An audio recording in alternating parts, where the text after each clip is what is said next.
Does the energy sector lack the energy to offer good investment opportunities going forward? Watch this video and find out.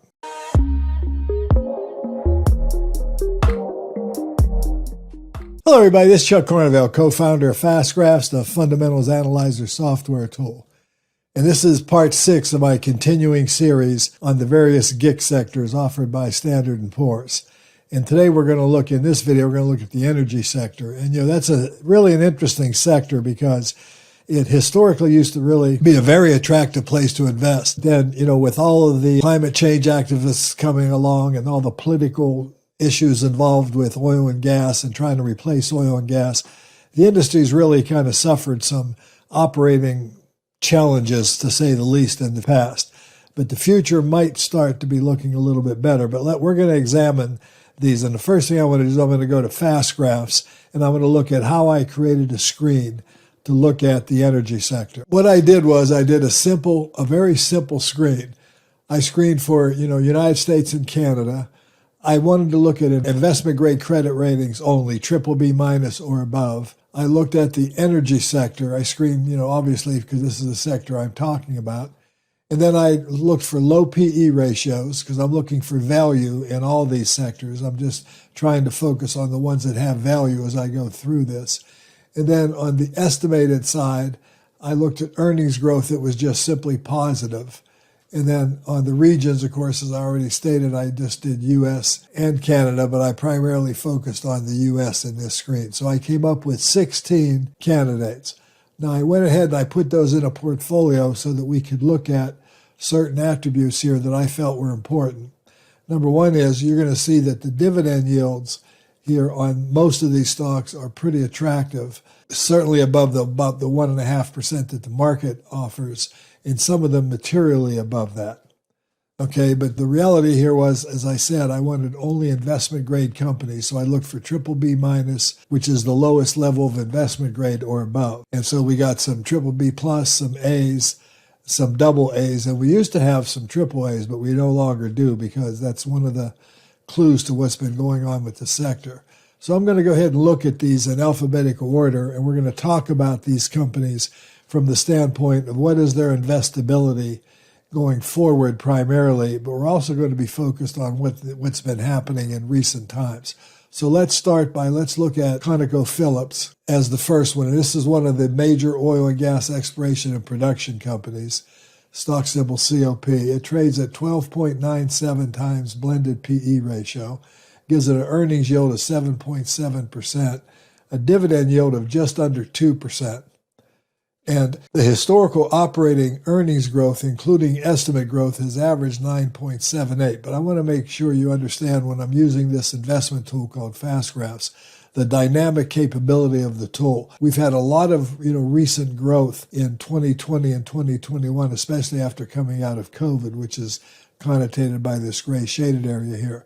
So if I scroll back past that, if you will, and look at earnings growth, it's averaged about 6%. But once again, that's contaminated by 2 or 3 really high years. I'm using this to try to get an analysis here of what I'm expecting. So if I'm looking at 2005 forward, there's really been negative earnings growth in Conoco Phillips. And even if I bring it out, all the way to the end here, I still only have a low growth rate of about 1.63%. And obviously, by looking at the operating results of this company, I'm going to take stock price off the graph for a moment. If I'm looking at operating earnings, you can see that they've been very, very cyclical and even negative in, 2015, 16, and then, of course, 2020 during COVID, they actually turned negative. Dividends have also been affected by that. They've, cut their dividend and increased it. They're trying to maintain it. But the company is A-minus rated and only has 27% debt to capital. So it has theoretically a relatively strong balance sheet. And if I looked at it from an operating cash flow point of view, from a standpoint of dividend safety, the company has been generating operating cash flow significantly covering the dividends. And free cash flow has been a little different matter. They've not always covered a dividend with free cash flow. So to say the least, this has been an industry that's been under some stress here, especially during more modern times. Now, analysts are expecting the company to start improving going forward with 5 or 6% earnings growth, and the long-term growth rate is also expected to be 5%. So that would be, a positive. As far as the analyst scorecard, we ought to take a look at that real quick. Analysts are wrong about 42% of the time with a one-year forecast with a 10% margin of error, and they've been wrong about a third of the time with a two-year forecast with a 20% margin of error. In other words, analyst estimates are rarely ever perfectly correct, but only thing we can really expect is that the analysts are right within a reasonable range of probability. Now, when I put weekly stock prices on the graph, and I like to go slow because I want to orient those of you, especially that don't know fast graphs, to what this tool is really showing. So we see here a very spotty earnings record. One of the things I didn't look for here was earnings persistency because I just couldn't find it. But you're going to see something that a lot of these oil companies, these oil and gas majors and exploration companies and so on have is a really spotty recent record of earnings results. And most of them are showing the expectation of some improvement. But again, a very, very tough industry. When I put price on the graph, you can see that the stock price has really not gone anywhere materially in, for several years. If I go here from 07, just coming into the Great Recession, and go all the way out here, to, let's say, 2021, I'm looking at stock that was trading at $66 a share in 07, and it was actually still trading at about that price in September of 2021. All right, so, we're looking at a lot of years here where the stock price actually flatlined. You can really attribute that to the fact that, the company's operating results went nowhere. Now, the only reason I think the stock didn't really collapse even deeper than it did was because it did have a strong balance sheet and it did have a long record. It's almost trading on reputation here, in my opinion. But that's what Conoco Phillips looks like. And the normal PE has been around 11, and the Graham-Dodd calculated formula for the PE using this 20-year time frame has been about 11. And that's a valuation reference. And you can see that there's been a lot of times where this stock is actually traded below even that modest 11 PE. There was, a time when it did. It's currently trading above that. So you could argue that the stock is actually possibly overvalued right now. And when you look forward, applying a 6% estimated growth rate for the next 2 years would indicate a 15 PE, and that would give you, some potential upside. But again, I want to remind you of what the historical past has been like. Going on here, if I look at Coterra Energy, an oil and gas exploration and production company, I see very, very poor operating results for all these years, and I see as a result of high valuation and bad operating results, I see very, very poor performance for many, many years here. And the stock now looks like it might be starting to recover. Again, we've got good growth expectations, and we have a lot of analysts that are following the company. It's BBB rated, has very, very low debt. That's one of the things that's a positive for it. But the question is, can you trust? Now, if you really shorten the time frame here, earnings growth has been better, since 2019, since coming out of, actually 2020, since coming out of COVID. COVID did have a bad year, but then we had some really strong recovery.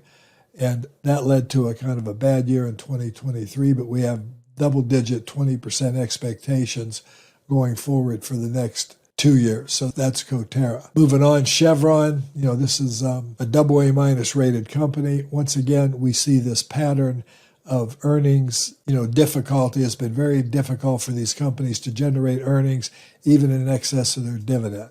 Now, from a cash flow point of view, if you're worried about the dividend, they've generally generated cash flows that have supported the dividend.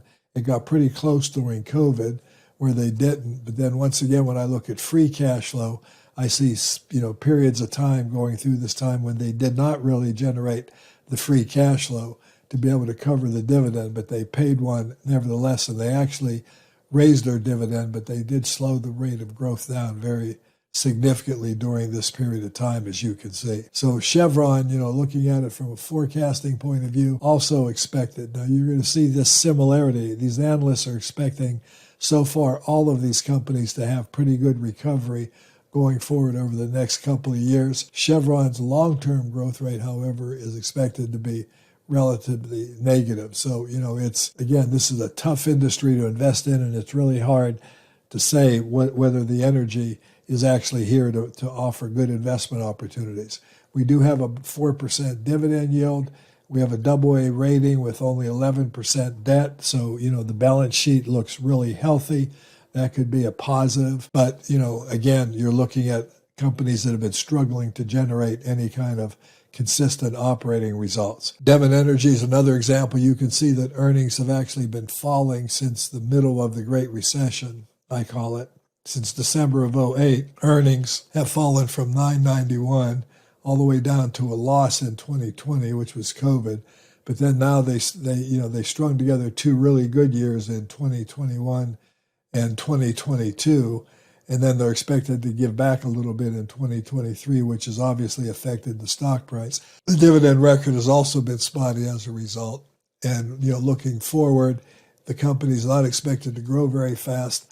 The opportunity here is that it's trading at a very, very low valuation relative to what it, theoretically should be trading at, using the historical normal PE or even the formula PE of, about a 13.65 multiple. That's what this orange line. And from a valuation point of view, there could be an opportunity here, assuming, these estimates are reasonably correct. Now, if I go back into forecasting, below forecasting, we have the earnings estimates, and you can see analysts have had a lot of trouble getting the earnings estimates right for Devon Energy here recently. So that's something you should also take into consider, and also consider that we had many, many years of really poor performance here. Looking at EOG Resources, once again, we see this pattern of, a great deal of difficulty making any money and, coming out of the Great Recession where a lot of companies did well. The earnings have started to improve dramatically. On a forecasting point of view, they look to, generate about a 4.5% growth. Once again, a lot of analysts covering these stocks, and estimates have, been pretty volatile. 6 months ago, like for example, for 2024, well, let's look at 2023 first, this year, which is going to end here in a couple weeks. They started out 6 months ago at 11.7, then they dropped it to 11.1. Now they've raised it to 11.99, which is where they've left it. In 2024, 6 months ago, it was 12.70. Then the estimate dropped 3 months ago down to 12.62, and now it's back up to 12.98. So the analysts do seem to be getting more positive on these companies. Once again, we have an analyst scorecard that is pretty good for the 1 year, but for the 2 year, it starts to get kind of iffy, whether the analysts can really make an estimate out this far or not. And that's a question for you to decide for yourselves.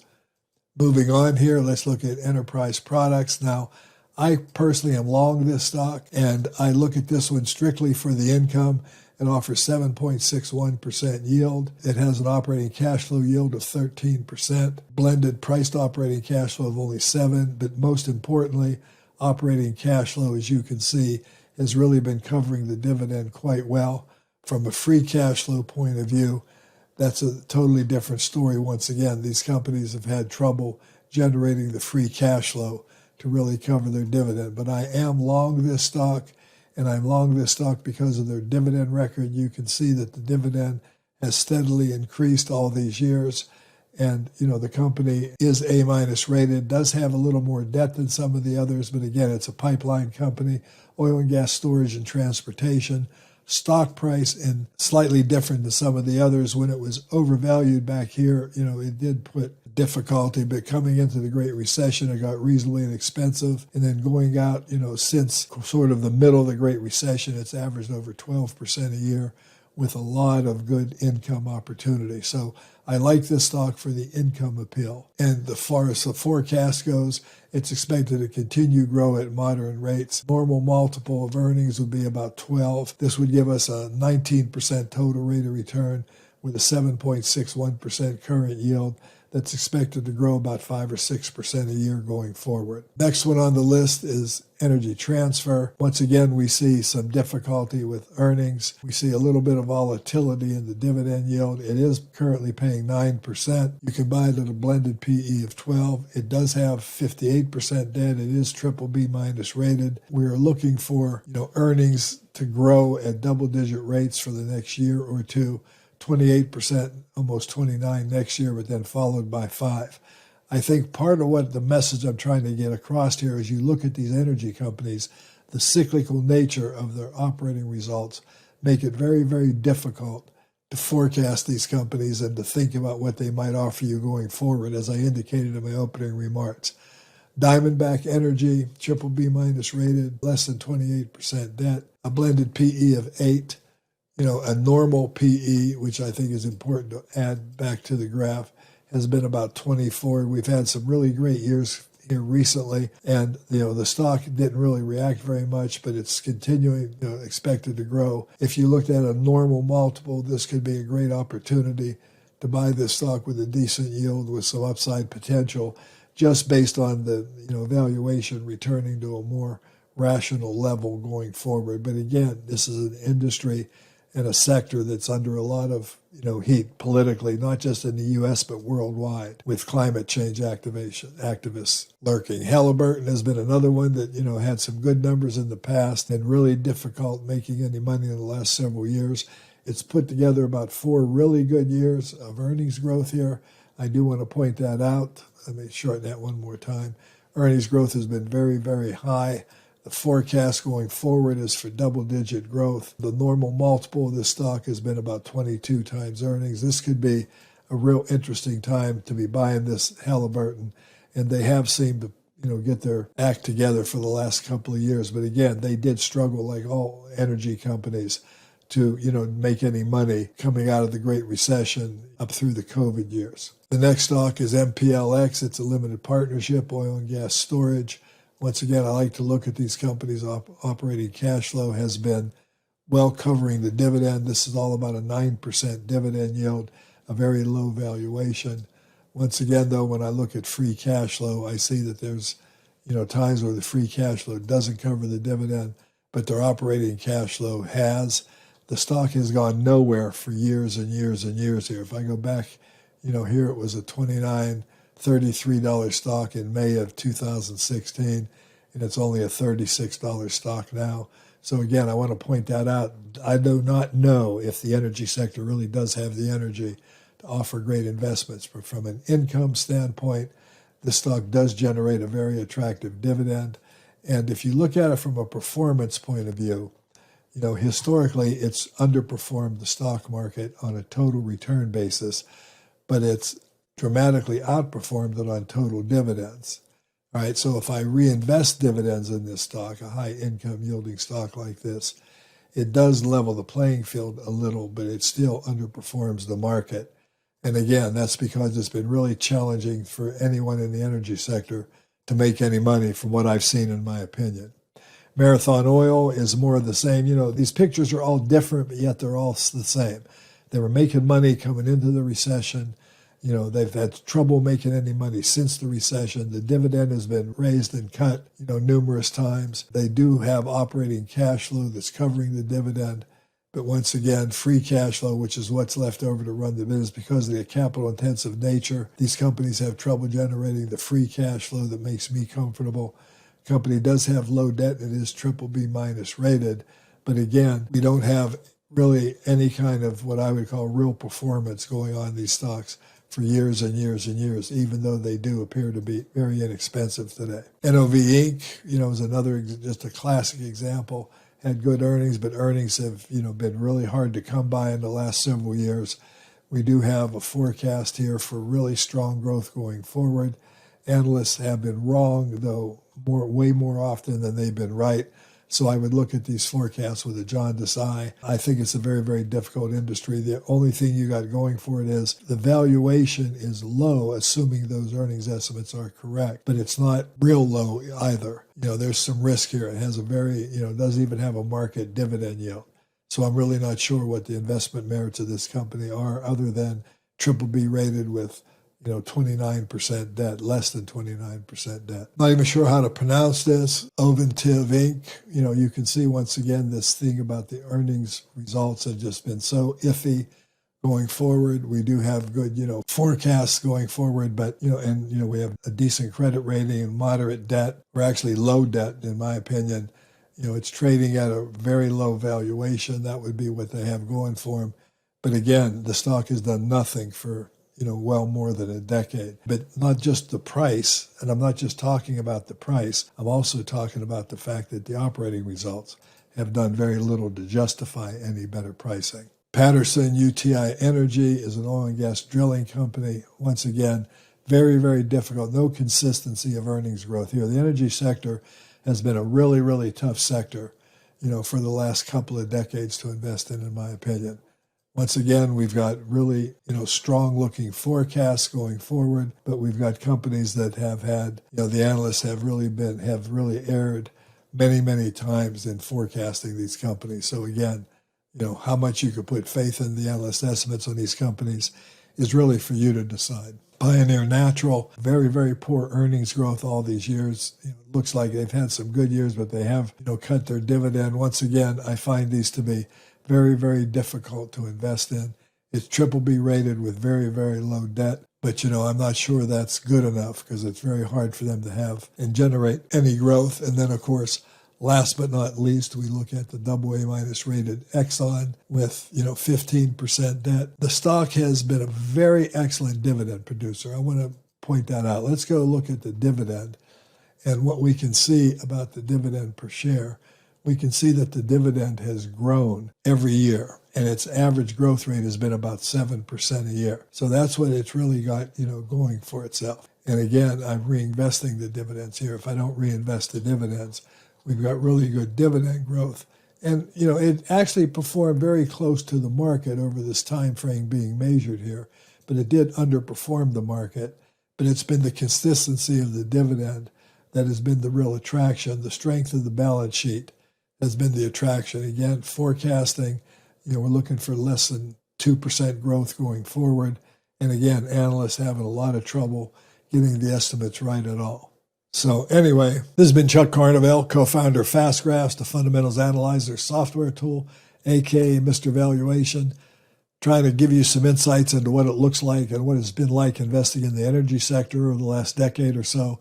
Very, very tough sector. I'm not sure it does have the energy to warrant your investments, but there are some speculative opportunities here.